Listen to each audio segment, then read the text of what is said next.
Brother, thank you so much for a bit of your time, man. No problem, Alex. Nice meeting you, and let me know what you want to know.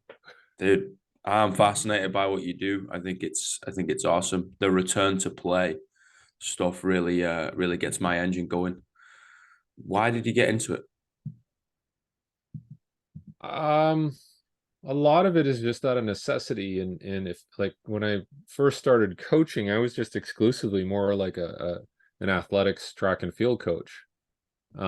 So I had a group of athletes, sprinters, mostly sprinters. When I first started coaching, it was more like jumping, sprinting, and hurdling. So I did all that, and then after a while, I'm like, okay, let's just focus on sprinters because as soon as you get involved with field events, it's very hard to manage everybody. Yeah. You might as well be coaching decathletes. But um, when you're coaching Excuse and me. somebody gets hurt, it's not like you can send them to a medical professional like that and make sure it's resolved. So a lot of the stuff that we did um, was in session. So people would show up for workout, and even the injured people would show up, and you had to find things for them to do to make their situation better. Um, and it's still like that a bit today, where I'm just picky, but if somebody gets hurt and you send them off, there's good people working in physical therapy that are helpful, but even just the logistics of them setting up an appointment, going there, and then okay, well, when's the next one? Well, we'll see you in a week. And then it just gets drawn out, and then it doesn't get addressed in there. There's like a window of opportunity, I find, with injuries, where you have to address things pretty soon, right away, before the brain kind of sets in and just kind of adopts this sort of stagnant um, state where things detrain. People mentally can bog down too. So I understood that really early in the process and figured out, okay, we have to get them doing something that's not going to impair them or create more problems, but at the same time, we got to get them doing something productive so we keep moving forward. And definitely doing something on consecutive days does help and builds momentum. So that's something I learned early on, at least from a running perspective. Mm. If you're working with runners, um, there's a there's a pattern that they have to engage in, a cyclical pattern. And if they get away from that and start doing a lot of acyclical things or just not doing any activity, it's hard to get that back, and it's hard to build that back in. So a lot of the stuff that I do is trying to re-engage that cyclical movement pattern as quickly as possible in a safe way, and then just go from there. Mm. I like that a lot, man, and I agree with the necessity point.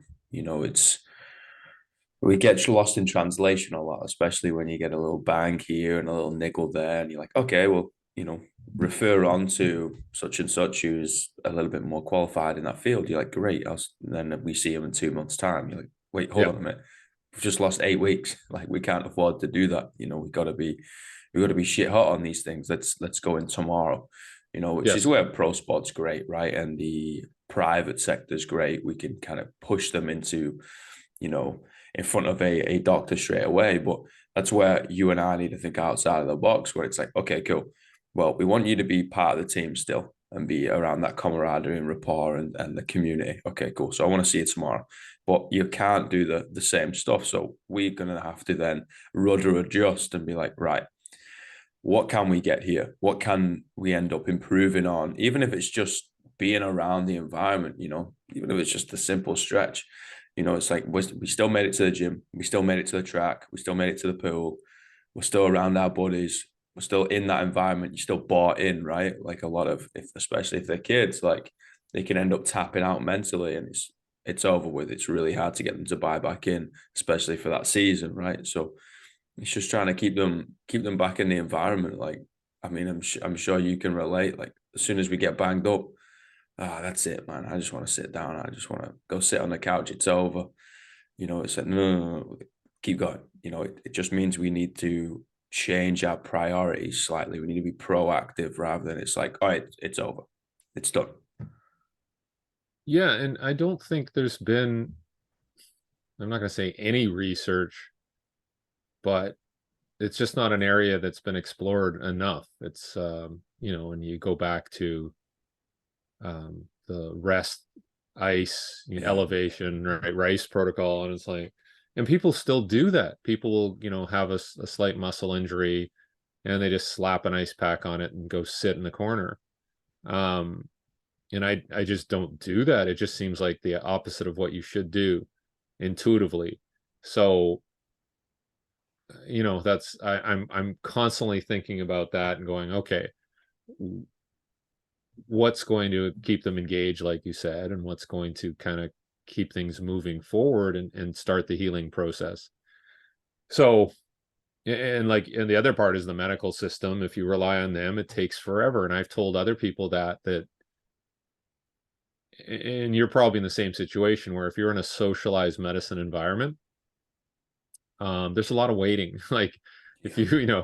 I have somebody who's waiting to get an MRI, a public MRI, and that could be 4 to 6 months, maybe Yeah. longer, depending on the situation. So you're waiting to figure out what the problem is when you could be resolving the problem. So it's just a weird mix of things, and maybe there's an appropriate professional way to do it, but that's not necessarily the best way.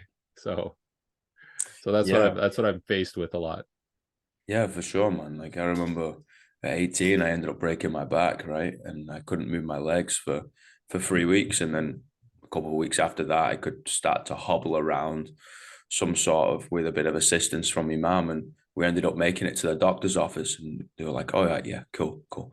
So in 3 months' time, I'm gonna want you to come back and see another consultant. But here's tramadol to take 3 times a day and come see us in 3 months. And I was like, I was 18, right? I look at him like, guys, I'm no fucking doctor here, but that seems like a pretty dumb fucking thing to do. They're Yeah. like, oh, yeah, we'll see you in 3 months. And I was like, fuck this. You can keep those pills. I'm going to somehow figure this out. And that was our pure stubbornness. But I can understand that people fall into those traps, right? Of like, oh, yeah, sure, I'll just take these pills, and I'll be all right. I feel better. The symptoms go away. I was like, yeah, that's right. The symptoms go away. The problem doesn't. We're not doing anything proactive. We're just reacting to some sort of pain signal, right? It's like, Yeah. yeah, it's going to be uncomfortable. My question would be, if you got an athlete that comes in, how do you get them to buy into the rehab program? Because a lot of the time, those rehab exercises are not going to feel nice. Yeah. It does really come down to the athlete themselves, like their mental makeup, maybe their intellectual capacity to think independently, right? And I'll be the first one to admit that sometimes you'll get athletes and you can tell they're not gonna, and it's not like they're not necessarily buying into what I'm saying. They just don't have the commitment, and they don't have the attitude around like, okay, I'm gonna spend every day of the next whatever 4 weeks, and I'm gonna get this taken care of. Um, and if they don't have that, if they don't have that drive and that commitment, then it's really difficult, because I've had people who skip out on appointments and don't show up, or they don't Yeah, do the stuff that I want them to do when they're away from me. And you can tell, you can absolutely tell. And so that hampers and impairs the process significantly. And even at the pro level where I've been involved, there's been cases like that where it's not the protocol that's the problem, it's the person that's the problem. So you have to assess, the personality side of things and make sure that you have the right person. And there's been cases where I haven't gotten involved because I know the people involved, whether it's the athlete or whether it's the maybe there's a strength coach or a physical therapist involved, and they're not going to do what you say, even though I'm hired as a consultant. So I've had to back out of a few things because I can just tell it's going to go wrong. But if yeah, you have everybody pulling in the same direction and everybody's like, okay, yeah, we're going to do exactly as we're told. We're not going to deviate from this. We're going to have great communication after every workout. and sometimes people will contact me when I'm doing remote stuff, like between sets and repetitions, say, okay, this is what it looks like. What do you think? So that is critical, to be able to have that buy-in, that commitment, that communication. And if you don't, it makes a huge difference. Doesn't matter what protocol you're following. If you're not fully engaged and following everything to a T, it can be the difference between a successful return and a re-injury, like in my experience. So that's huge. Like I'd love to say that like anybody can use my protocols and be successful, but you need the buy-in. It's just like training. It's like giving the same training program to two different people, Yeah. and they approach it differently, or they don't have the level of enthusiasm or motivation around it. You're going to get a different result. So I think that's something that I'm really aware of now, that you have to get that buy-in, you have to get them on board in terms of their commitment, and maybe that's a conversation you have before you even start, and say, listen, if you really want to come back, this is what you have to do, and you've got to be on top of this. Mm. So it's interesting. It's like, what's the best program in the world? The one that you stick to, right? For the most part, especially if, and it doesn't have to be fancy. It Oh, could be really basic and you could still have great results. Um, but if you don't have that buy-in, it could be horrible. You could have, because I know people who do that, where they're like, oh, I got so and so's training program, and they have the world record, and then it is mess it up. But again, everybody's different too, and you have to individualize and customize. So you can't just pull programs or rehab programs from people without yeah. understanding who you're applying it on. So Yeah, like I think that communication piece is a really good point, and I think just everyday coaches who see GPP athletes, just random folk that just come through the door twice, three times a week, they're inevitably going to get banged up. We're going to feel some sort of niggle. Your back might be a little tight one day, or your shoulder might have done something. You might have fallen because it was icy outside or something, right? I think from the ground floor, the grassroots can take your approach and should take your approach of, okay, don't just throw them back in a fucking class. Just be like, you'll be all right. Just let's get you warm and you'll be okay. It's probably not wise, guys. Like you can still be part of the community, but we need to be able to rudder adjust and adapt and on the fly, right? That scaling. I think CrossFit has done a great example and then also a poor example at the same time. I think it's been like, I think at the start was, hey, everyone can do this. We just need to change a lot of things, but it gave a lot of kind of the reins to the coach, and the coach can let go of that rein if it wants to, and the class kind of still runs. Usually that means everybody gets banged up, right? So we need to take more of those reins and be like, cool, you're not going to do that today. You're going to do this. You're not going to do that today. You're going to do this, which gets difficult if you've got a room full of 16, 12, 10, 20 people. It gets a little difficult rather than just one on one, two on one. But that's our job at the end of the day. And I think we need to think outside of the box of, yeah, okay, we've got a room, we've got a gym full of people, but it also needs to be a bit more customized to the individual instead of just, hey, there's a blanket statement. Here you go. All do this. We've all got 100 kilos. We've all got clean and jerks. We've all got running. It's like, nah, maybe not. Get to know them. What are they doing? They could be doing a different sport. I got one lady that comes in no more than twice a week, but she's a goalkeeper in field hockey. And they do the only training that they do in field hockey is running. So if she comes to my class before, which she usually does, she doubles up. She's not going to run. Why? Because it's just a chick just running around for like 3 hours. It's not going to help him. And then sits at a desk. He's just going to get super tight in the hamstrings, the calves. It's like, okay, cool. Let's try and balance you out a little bit more, and hopefully you don't get banged up. He's also a little injury prone, but don't tell her I said that. yeah, she's a goalkeeper. Like she doesn't need to run 100 Doesn't need to run yards. around. Yeah. So, Yeah, it's that communication is so vital. The back and forth from the athlete, right? yeah. It's not something that you learn in coaching school, or physical therapy school, but it's something it's so important. Um, the listening on your side, and just even your choice of words for how to do something is really important, but they don't teach that.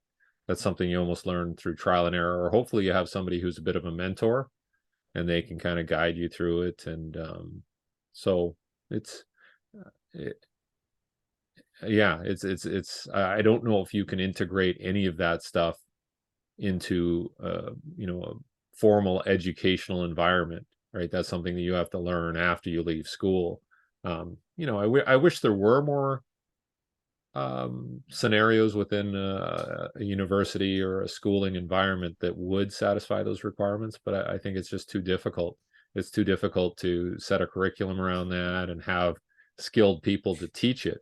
There's a lot of people in university environments that just teach out of a textbook, right? So um, I think that's what, once you leave school, there's certain things that separate you from others, and that social communication component's one.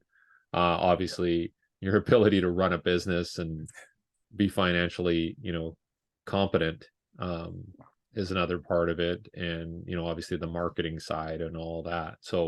Um, so the schooling is just one component, um, and it could be better, but certainly don't rely on that. Don't think, oh, I'm going to this school and I'm going to be successful. It's like there's so much more involved. Mm.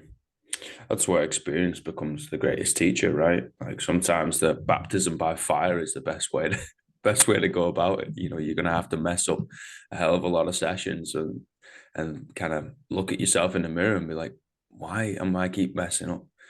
How do I do this? Like, how do I get better? It's like, oh, maybe the communication is wrong. Maybe the soft skills is the one that's lacking rather than the hard skills.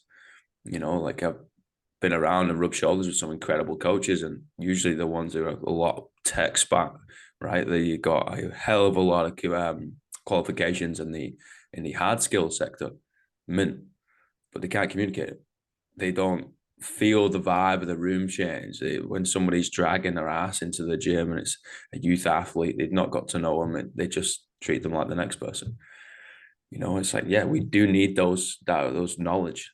We need that qualification. We need the BLS. We need the AED trained, all that type of stuff. Yeah, okay, man. How do we communicate to the athlete? How do we get them to buy in? How do we create that sort of synergy approach rather than I am the dictator and you're going to do as I say? Just like with those youth athletes, man, they're not going to listen to that. They're not going to respect it, especially young lads. Yeah, and it's very different nowadays, how you communicate. And so, I'm lucky. I've always used a lot of video as part of feedback for anything, and now that's how a lot of people get educated, right? Or Yeah. they're entertained, is like short videos, very quick, concise.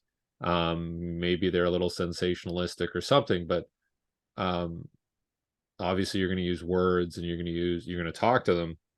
But it's nice to have like a video that shows like, hey, this is what you're doing wrong. This is how we improve it, and this is what the end result looks like after you do listen to what I say. And so you know, I purposely bought a larger format iPhone so that it has a big screen so that we can use it when we coach. Um, and I was funny. I was talking to somebody about that. I think they were an athletics coach, and they're like, "Oh, we don't like using video too much because we want the athlete like building their own awareness around it." I'm like, I get it, but it's not like the video is going to impair their awareness. If anything, you shoot from different angles, you do it regular speed, you do it slow motion, um and you're just part of it is you're just trying to engage them and Mm. get their attention. And it's not so much like the video, they'll see the video and go, oh yeah, I'm going to fix that right now. But it does give them a goal. It gives them a bit of a model for their brain to think about. And like anything, you might show them that video one session and it doesn't click in that session.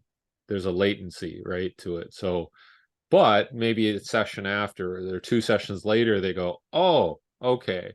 right? That's just how the brain works. It's not linear.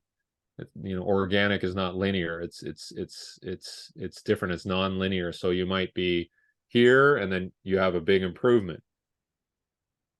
Why? I don't know, but that's what I see. I never see people improve like this. It's always like here, they drop down, they improve, they back here, wait a bit, and then they improve, right? It's always in leaps and bounds. It's not this linear, gradual improvement based on your coaching. So I'm always aware of the potential for them to improve over the long term, and any tool that I can use to help get them enthusiastic, create awareness, whatever you want to call it, create engagement, I think is pretty important. So there's a lot of negative stuff about technology these days, but as a coach, you got to pull the valuable stuff out and just try to weed out all the other crap. But it's a constant struggle. Like every week, I think as coaches, you have to look at some of the technology. Like I was out timing some 40-yard dashes, and the timing system I have wasn't connecting to my phone. It's the most frustrating thing, where I'm like, I got, a dozen athletes, they're all warmed up, ready to go. And I'm like, I can't connect the bloody timers to my phone for some reason. So I had to shut off the phone, reinstall the app, shut down the hardware, shut it. I did that about 3 times and eventually it worked.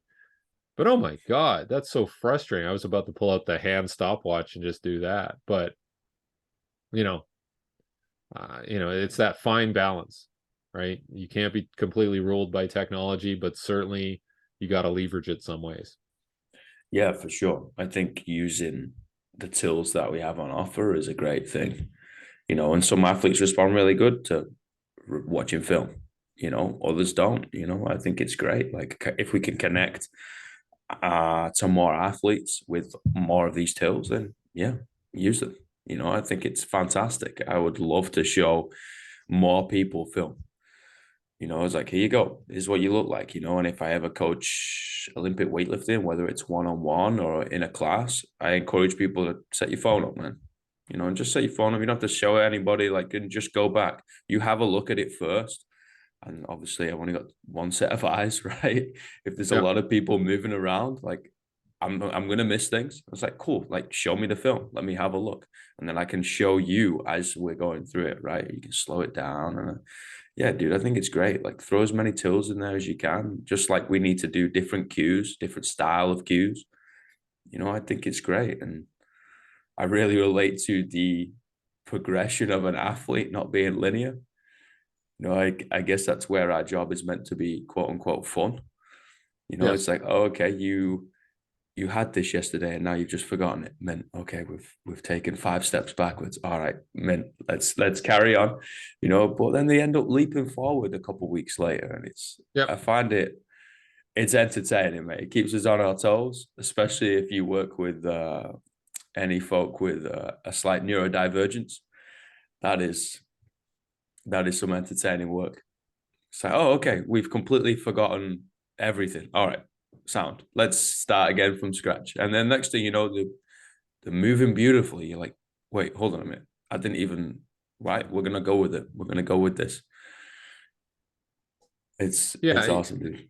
I, I it's like the investing in stocks or the stock market, right? Like every day it's going to go up or down, and you can't react like that. You can't be a day trader and like, oh, geez, I'm going to sell everything and then I'm going to buy it. Coaching is like you've got to plant some seeds and then you got to wait. You got to go, okay, let's see where this goes. Hmm. And sometimes you mess up and maybe you've wasted 2 to 3 weeks or whatever, or maybe even more.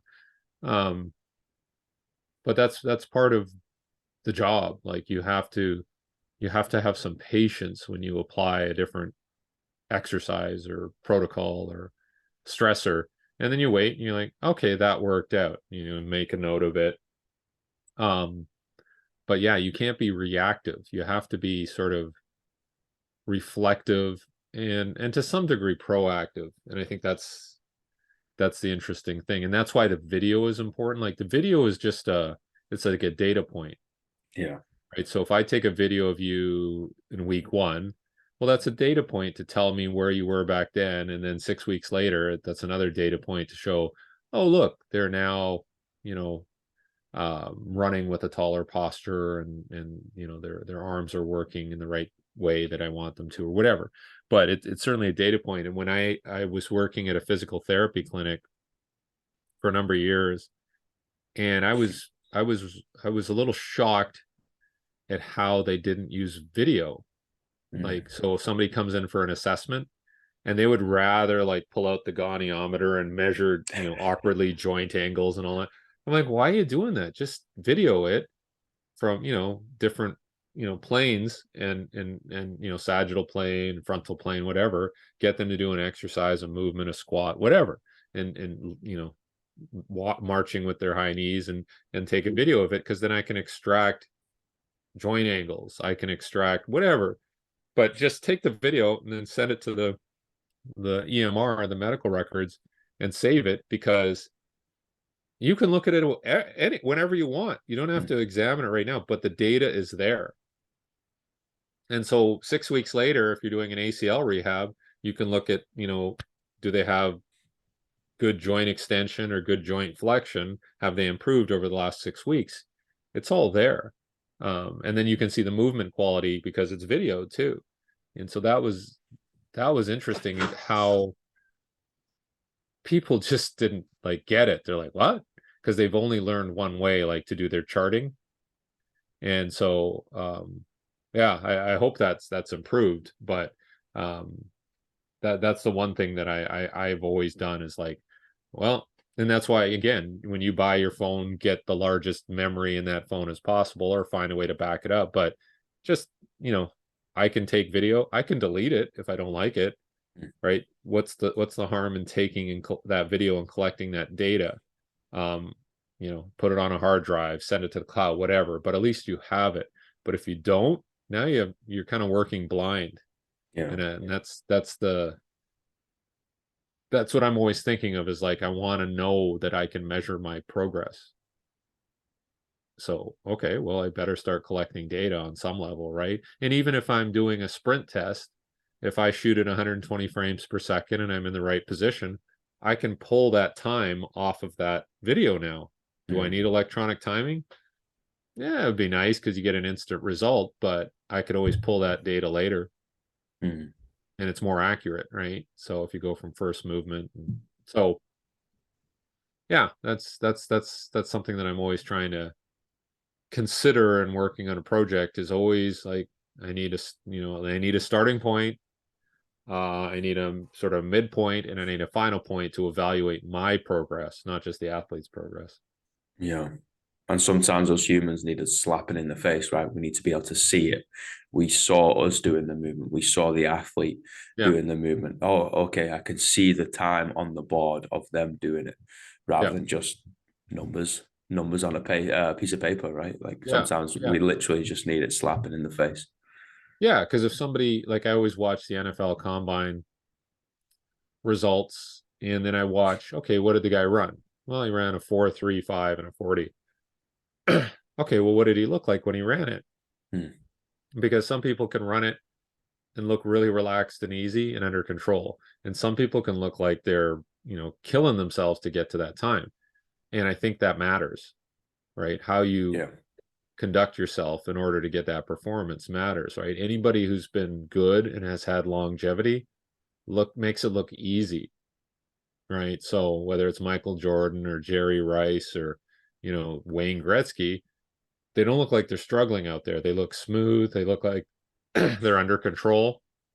And that's obviously a key to what, not just success, but longevity of success. So Yeah. I think, that's the context. The context is, what did that patient look like doing that squat? What joint angle did they achieve at the knee and the hip? And what was on their face? Did they look relaxed, or was there a lot of pain? Like, because that's contextual, and that's important, right? Hmm. Brother, I got three questions. Yep. What's the greatest piece of life advice you've ever received?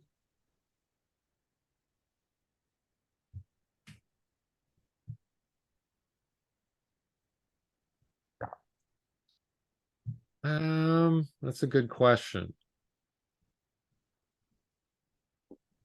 I think it's going to be along the lines of is is you got to, like, everybody always talks about like addressing deficiencies, but I was always taught like you find out what people's strengths are and you push them towards them, right? And I've heard that before. Like there's an NYU professor that I follow, um, Scott Galloway, and he's like more talks about finances and investments and all that and startups and he's on social media, and he always talks about how, people think, oh, follow your passion, right? Like, oh, I love music, I want to go into music or acting or whatever. And he says, no, no, don't follow your passion. Find out what you're good at and find a way to make that interesting, or, because that's how you're going to be successful, like financially.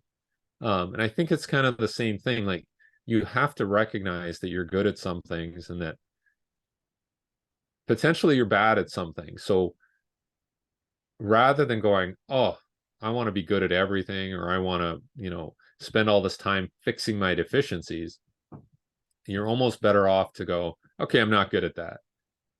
Maybe I'll marry somebody who's good at that, or maybe I will hire somebody to address that. And I'm going to push in the direction where I'm good and I enjoy doing that. And I think that that works out best. And I find that even at my age now, I still kind of struggle with that because you're like, I should be better at this or that, or I like doing stuff myself, and being able to delegate things to people who are better than you is a tough thing. But I think that's probably the best advice, is figure out what you're good at. Like even my son, he's in university and he went into kinesiology because he thought it was like, oh, cool. That's kind of what, I like sports and whatever. But the program he's in is very, very science intensive, very like math and hard science intensive. It's not just about coaching. It's absolutely not to do with coaching actually, but my family's not fabulous with math. Like I struggled to do calculus in university. I think I got like 69%. I had to bust my balls to do it, and it was painful. And so then, I shifted away from that and got on some other things, right?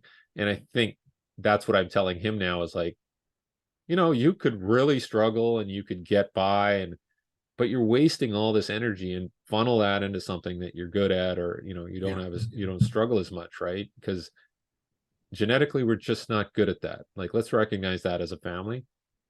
So little things like that, I think it's important to say like, it's okay. You don't need to be good at that, but you're good at these other things, and Mm. stop spinning your wheels, because it's going to be frustrating and stressful and depressing, right? You don't need to, think of something that you're not good at and somebody tells you like, okay, do that a lot. It's not fun. So, Mm. All right, we've got 2 minutes and I got two more questions. Here we go. okay. What's the worst piece of life advice you've ever received? It would be the opposite. Like, follow your passion. No. Um,